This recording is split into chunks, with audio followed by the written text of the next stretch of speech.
What it do, mathletes?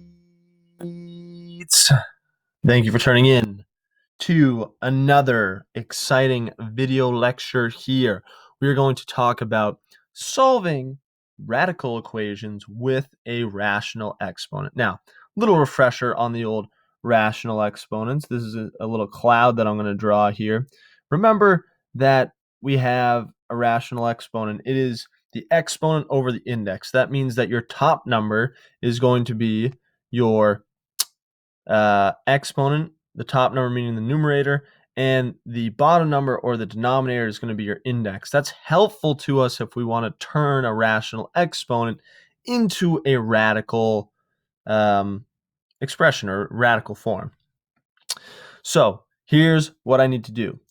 I could think about it like this, or if you wanted to, you could rewrite this as, remember, rational exponent, it's index underneath the exponent, so I have x plus 1 squared. So if the rational exponent's freaking you out, you could just solve this like this was a square root equation, almost the same kind of process in that way, even though it's a cube root. But what I'm going to show you is I'm going to show you how to look at this, not fear it, attack it, get rid of that rational exponent, and go on your merry way.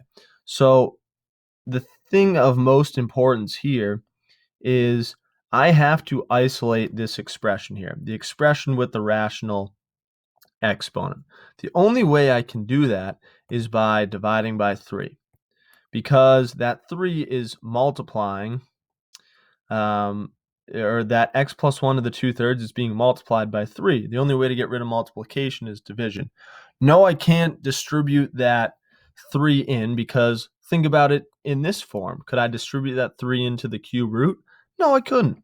So I'm not going to do it with the rational exponent. No difference there. So what I have now is I have x plus 1 to the 2/3 equals 4. Now here's the deal.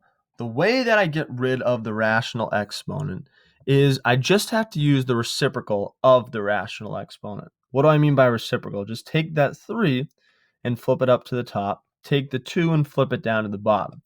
But we have to do it to the other side. Why does this work? Well, this works because in the top, what is 2 times 3? It's 6. In the bottom, what's 3 times 2? It's 6. So what's 6 divided by 6? Well, that's just going to become x plus 1 to the first, or just x plus 1. So I don't even need to write that, right? So the other side, we get 4 to the 3 over 2. Now here's the deal. What I have is I have a rational exponent where my index is even and my exponent is odd, right? 2 is my index, and that is an even number. My exponent is odd, 3, that's an odd number. Why is that important? Because if you have this, if you have an index that's even and you have an exponent that is odd, you need to turn your equation into an absolute value equation. So that is the rules of math. Let's put a couple asterisks around here to remember this. We are solving and we get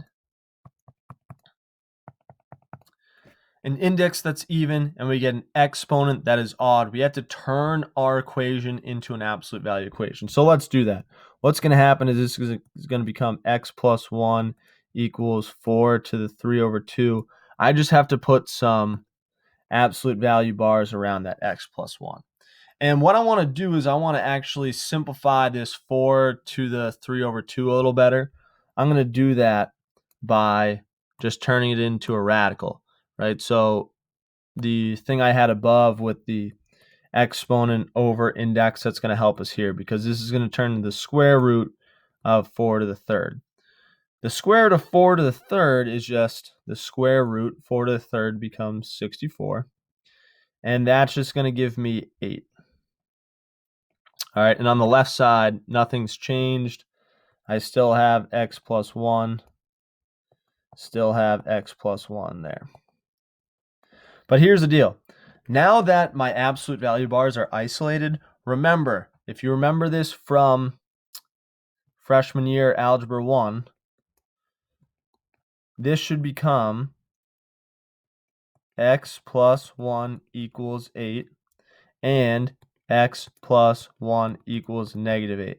Absolute value equations. Once the absolute value bars are isolated, you take what's inside, set it equal to a positive. You take what's inside and set it equal to a negative, right? And the reason I did this is because my index was even right here. My index was even and my exponent was odd. That's why I had to do that. So now all we got to do is just solve here. So I'm going to subtract 1 on both sides, get x equals 7, and I'm going to get x equals negative 9. So we can still check these. We can check these just like we checked any other radical equation, any other square root equation. That's exactly what I'm going to do. Anywhere that I see an x in my equation right here, I'm just going to plug in either 7 or negative 9. Let's start with the 7. So x equals 7. And what I'm going to do is anywhere that I see an x, I'm just going to plug in 7. So 7 plus 1 to the 2 over 3 is equal to 12.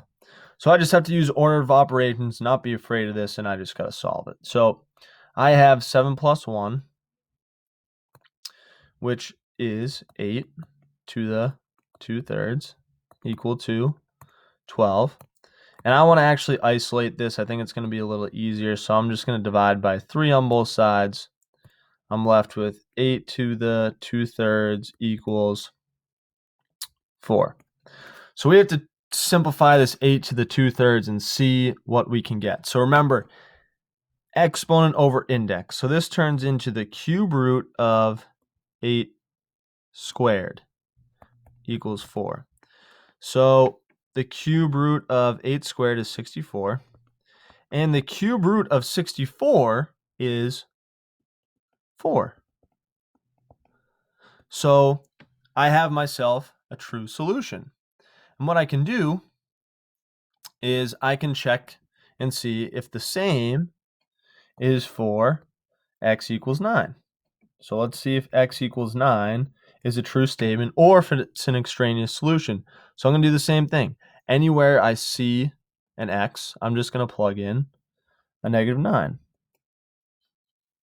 So I get negative 9 here, plus 1 to the 2/3 equals 12, right? Let's check if that's the same equation. Yep, it is. So what I'm going to do now is I have the 3, and inside I'm going to have negative 9 plus 1 is negative 8 to the 2/3 equals 12. I'm going to do the same thing I did on the right side. I'm actually going to get rid of this 3. It's just a little easier for me to look at personally. And I'm left with negative 8 to the 2/3 equals 4. Let's see if that's right. So I want to be careful of the parentheses here. So I have the cube root of negative 8 squared equals 4. Now the parentheses are key there because this turns into the cube root of negative 8 squared with the parentheses like that is 64 equals 4. And we discovered above that the cube root of 64 is 4. 4 equals 4. So both negative 9 and 7 are both solutions. Make sure you got those check marks. That one was a little bit longer. Thank you for hanging in there with me. If you have any questions, please let me know. Peace.